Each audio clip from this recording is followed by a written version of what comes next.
Magandang hapon mga kabay. So ito yung pangatlo ko na repair. Black & Decker naman siya mga kabay na KR50RA 3.8 capacity hammer na Black & Decker. Ayan. So ito mga kabay, piece out na po ito. Wala na po itong pyesa. So ito mga kabay, gumagana siya pero maingay. Tsaka minsan daw napipigil yung chuck. Ayan po.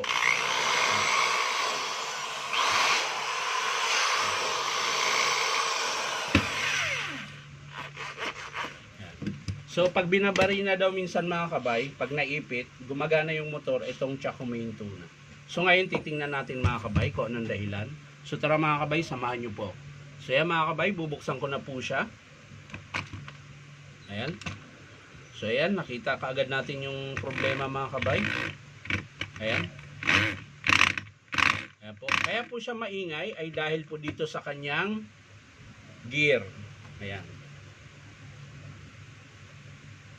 Ito po yung pinaka-gear niya. Ang dami na pong tama. Ayan, maraming bungi na maliliit. Hindi lang gaano makita dyan sa video. Ayan, pero marami po siyang bungi. Tapos, yung kanyang armature naman mga kabay ay mapapansin nyo. Ayan, papakita ko lang sa inyo. Ayan. Yung pinakadulo ng shafting. Ayan po. May tama din po yung shafting niya. Kaya po siya maingay. Kaya minsan pag binabarina nyo, parang dumudulas na lang siya. Ayan. So dito naman po sa kanyang bearing housing, okay naman po yung bearing housing niya. Makapal pa po yung hammer. Ayan. So wala pong problema dito. So yung ingay na sinasabi ng customer ay dito po yon sa spindle niya tsaka shafting. Ayan. So tapos yung kanyang heatsink naman mga kabay, ayan, okay pa. Pero yung kabitan ng heatsink ay nakayod na po. Ayan. Ito po yung kabitan ng heatsink, yung pinaka-housing ng barina. Ayan. So sira po yan. So ang papalitan dito mga kabay ay field housing. Ito po. Yun po yung dahilan kung bakit maingay.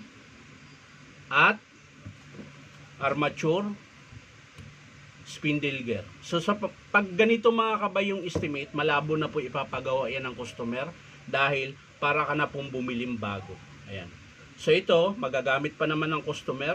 Nasa kanya na yan kung gagamitin pa niya to hanggang sa mapudpud na talaga tuluyan yung kanyang shafting tsaka gear. Ayan. So ayan mga kabay, ulitin ko. Ang estimate po dito ay field housing. Ito po ang sira. Armature, sira po yung shafting. Spindle gear, sira po yung ngipin. Ayan.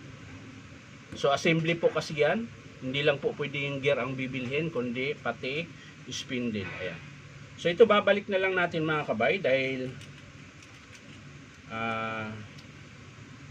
antayin pa po yung ano ng customer, pero sigurado ako mga kabay hindi na po niya ito ipapagawa. Kasi meron po tayong bago dito na Stanley, nasa mga 2.6. Yun po yung presyo. So ito pag in-estimate ito mga kabay, aabutin din to ng 2,000 mahigit. So hindi na po yan ipapagawa ng customer. So sa mga gusto magpapagawa mga kabay, punta lang po kayo dito sa Powerman Hardware, 530 T. Alonso, Santa Cruz, Manila. Ayan. So yan mga kabay, sasara na po natin at natapos na po ang ating estimate. Ayan. So isasara na po natin.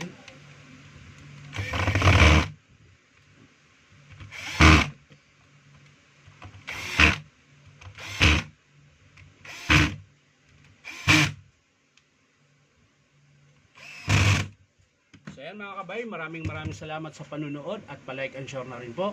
At syempre po, baka naman pwede makahingi sa inyo na isang subscribe dito po sa YouTube account na Inom Tabay. So maraming salamat mga kabay. Bye bye.